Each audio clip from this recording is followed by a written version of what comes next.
नमस्कार दोस्तों। देखिए, जैसा कि आप सभी को मालूम है कि आज कितने आपके तारीख है, आपकी डेट कितनी है, 4 नवंबर। और जो 4 नवंबर है, इसको हम लोग मेंस के क्लास के अंतर्गत जो हमने सुबह आपके 4 क्वेश्चन दिए थे, उनको क्या करेंगे हम लोग मॉडल आंसर की तरह क्या करेंगे, आपको बताएंगे।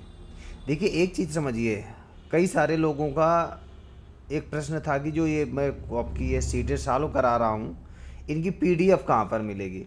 तो मैं इसी लिंक के नीचे मैं आपको अपनी पीडीएफ दे दूंगा, ताकि ये पीडीएफ आप लोग क्या कर सकते हैं, डाउनलोड कर सकते हैं। ठीक है ना, आ गया समझ में। यानी कि अब आपको क्या है, इसकी पीडीएफ भी आपको क्या करेगी, मिल जाया करेगी। ठीक, बहुत जल्दी हम आपको एक चैनल का नाम बता देंगे, ताकि आप लोग उसी में लिख करके भी क्या करिए, आप सेंड करिए, ताकि सभी लोग एक दूसरे से क्या कर सकें, आंसर को कॉपी कर सकें, देख सकें और अपने आंसर को बूस्ट कर सकें, अच्छा लिख सकें। तो चलिए हम लोग देख लेते हैं। जो हमारा पहला क्वेश्चन है, आयुष्मान भारत प्रधानमंत्री जन आरोग्य योजना के तहत वरिष्ठ नागरिकों के लिए स्वास्थ्य कवरेज का विस्तार करने के सामाजिक आर्थिक निहितार्थों की जांच करिए। एक चीज़ आप समझिए, आयुष्मान भारत के बारे में आपको क्या करना है, बताना है। ठीक है ना, थोड़ा सा बताना है, ना कि इसकी विशेषताओं के बारे में। अब इसमें देखिए, वरिष्ठ नागरिकों के लिए क्या क्या विस्तार किया जा सकता है, मैंने 2-3 लाइन में इसको बता देना। आयुष्मान भारत के बारे में इंट्रो लिख दिया गया, उसके बाद बाटी, और बाटी के बाद वे फॉरवर्ड में लिख गया। ये नहीं कि इसी की विशेषताएं बताना कि 5 लाख रुपए दिया जाता है और इतने इतने योजनाएं, 13 जो आपने देखा होगा इसके अंतर्गत स्वास्थ्य बीमा योजना, ये कुछ नहीं लिखा जाता है। तो आप एक चीज़ समझिए, जैसे मैंने आपको मॉडल आंसर के तहत ये देखा है।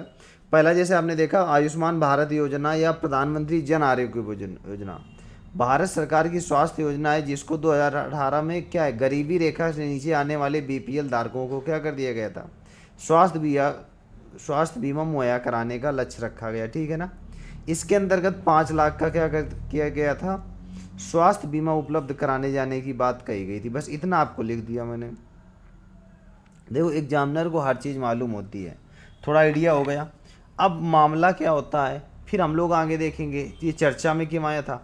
चूँकि प्रधानमंत्री जन आरोग्य योजना के अंतर्गत अब 70 वर्ष से, जो आपने देखा होगा पहले जो बीपीएल कार्ड था, बिलो पॉवर्टी लाइन, अब क्या है, 70 साल से ऊपर के जो व्यक्ति हैं उनके लिए भी इस योजना को क्या कर दिया गया, शामिल कर दिया गया।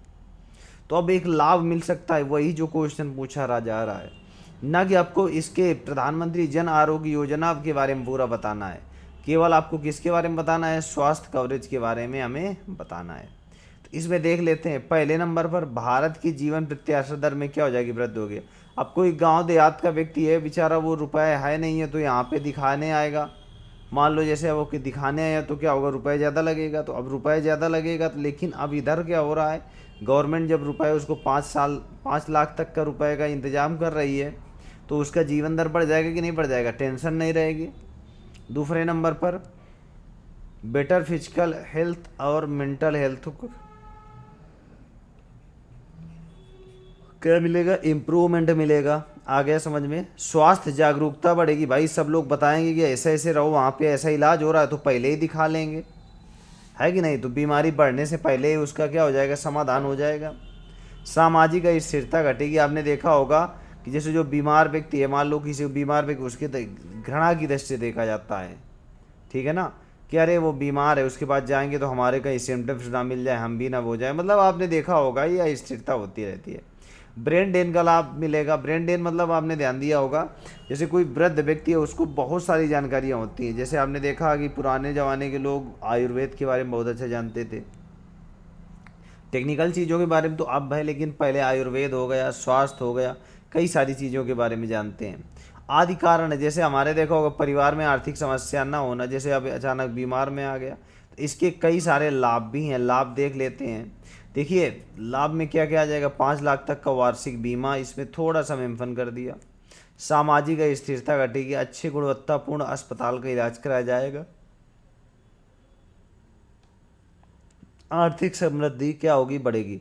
चूंकि आयुष्मान स्वास्थ्य कार्ड जो कि उचित और महंगा इलाज करा सकते हैं, अब रुपए के अभाव में क्या इलाज नहीं करा पा रहे थे जो रुपए में, तो अब ये क्या कर सकते हैं, इलाज करा सकते हैं।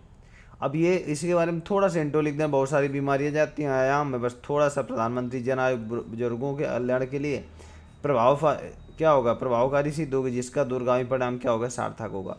एक चीज़ समझिए इसमें से, तो आपको मेन जो एग्जामिनर होगा ना वो यहाँ तक देखता है, थोड़ा लास्ट में वे फॉरवर्ड हल्का फुल्का देख लिया, नहीं तो आगे बढ़ जाता है।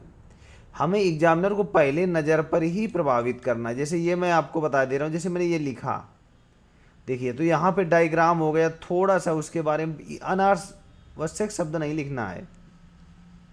हाँ कुछ आपके लिख जाते हैं जैसे शब्द चयन के लिए, लेकिन यहाँ पर थोड़ा सा आपको लिख देना है, ठीक है ना। तो पहला क्वेश्चन आ गया समझ में आप लोगों के, प्रयास करिए आप लोग भी। मैं कह रहा हूँ कि जैसे अभी एक बिटिया का कॉल आया, मतलब मैसेज आया था, तो आपको बता दूँ कि एक चीज़ आप समझिए, आप शुरुआत से चलना स्टार्ट करिए, धीरे धीरे धीरे धीरे अपने आप चीज़ें समझ में आने लगेंगी, ठीक है ना।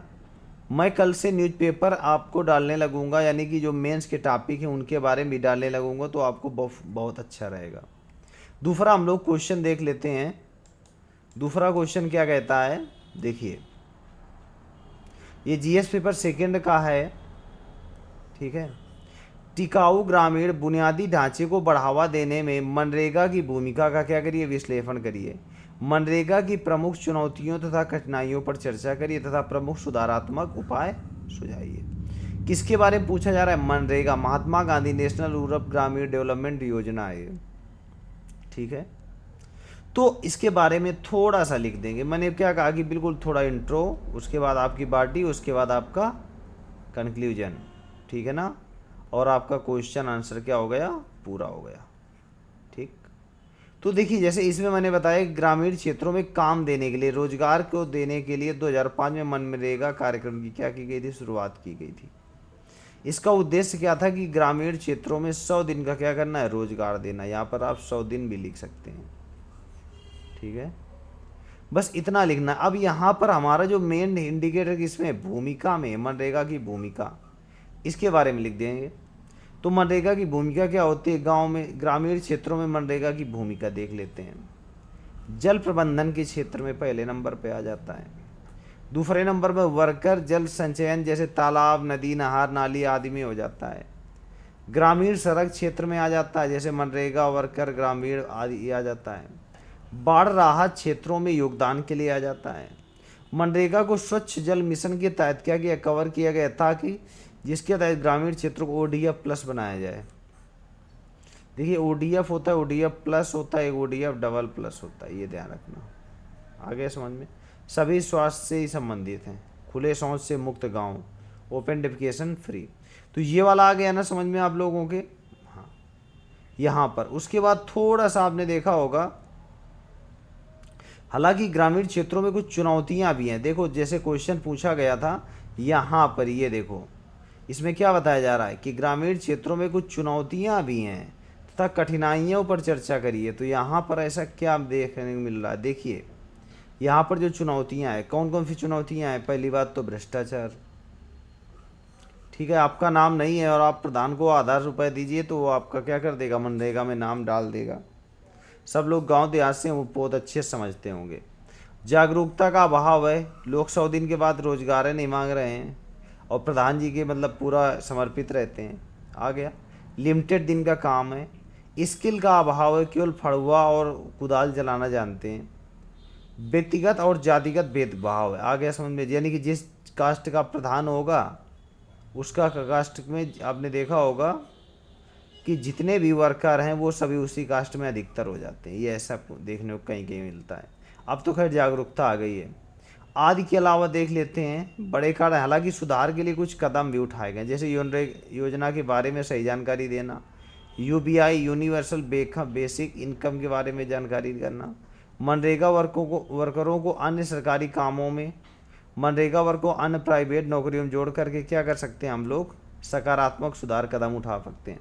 अब देखिए ये क्वेश्चन था, आपको लग रहा होगा बहुत कठिन है, समझ रहे हो ना, कुछ भी कठिन नहीं। आप एक बार नज़र तो घुमाइए और देखिए, थोड़ा प्रयास करिए, सब कुछ संभव है आज की डेट में, ठीक है ना भाई। हम लोग नहीं करेंगे तो कौन करेगा। 1000 से प्लस पोस्टें हैं भैया, समय मिले ना मिले आप ये समझिए, है ना। तो एक एक कदम में हम लोग तैयारी तो करेंगे। ये सभी करंट से क्वेश्चन है। तीसरा हम लोग क्वेश्चन देख लेते हैं, भारतीय राज्यों के बीच, ये जीएस पेपर थर्ड का क्वेश्चन है। भारतीय राज्यों के बीच बढ़ता आर्थिक विभाजन संतुलित क्षेत्रीय विकास के लिए चुनौतियां उत्पन्न करता है। राज्यों के बीच आर्थिक असमानताओं भारत के विकास पथ को क्या करता है, प्रभावित करती है। समतापूर्ण विकास कार्य को बढ़ावा देने के तरीकों को क्या करिए, सुझाइए। ठीक।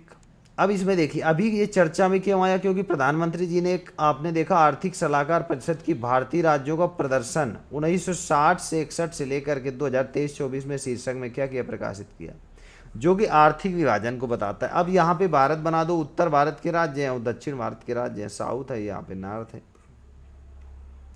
तो अब असमानताएं कैसी कैसी हैं, जैसे आपने देखा होगा उत्तरी भारत में कम उद्योग हैं, देश उद्योग है। दक्षिण भारत में उद्योग धंधों की बहुलता पाई जाती है।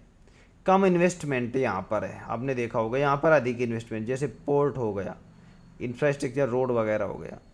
आधारभूत संरचना का अभाव, आधारभूत संरचना जानते हैं, जैसे आपने देखा होगा खाना पीना, ये सब पहनना ओढ़ना, ये सब आधारभूत संरचना में आते हैं।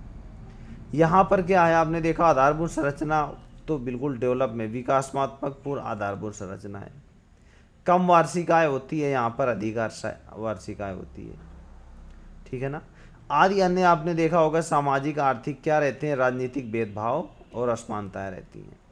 हालांकि आपने देखा होगा सरकार ने कुछ प्रयास किए, जैसे पार्लियामेंट में सीटों का कम ज़्यादा होना, समान निवेश, आपने देखा फंड लाने के बाद कई क्षेत्र में वृद्धि करना, आपने देखा होगा लोगों के बीच समतुल्यता का भाव, जैसे आपने देखा स्किल, शिक्षा, प्रोत्साहन आदि क्षेत्र में क्या करना, वृद्धि करना। वित्तीय सामंजस्य को प्राथमिकता देना, धार्मिक भेदभाव को क्या करना, कम करना, आदि सभी कारण है। आप ये चीज़ समझिए। अब ये वाला जो क्वेश्चन था, अच्छा कहाँ कठिन है आप ये बताइए, तो प्रयास करिए इनको करने का, ठीक है। बहुत कुछ कठिन नहीं है, और आज के लिए हम लोग इतना रखते हैं। Thank you.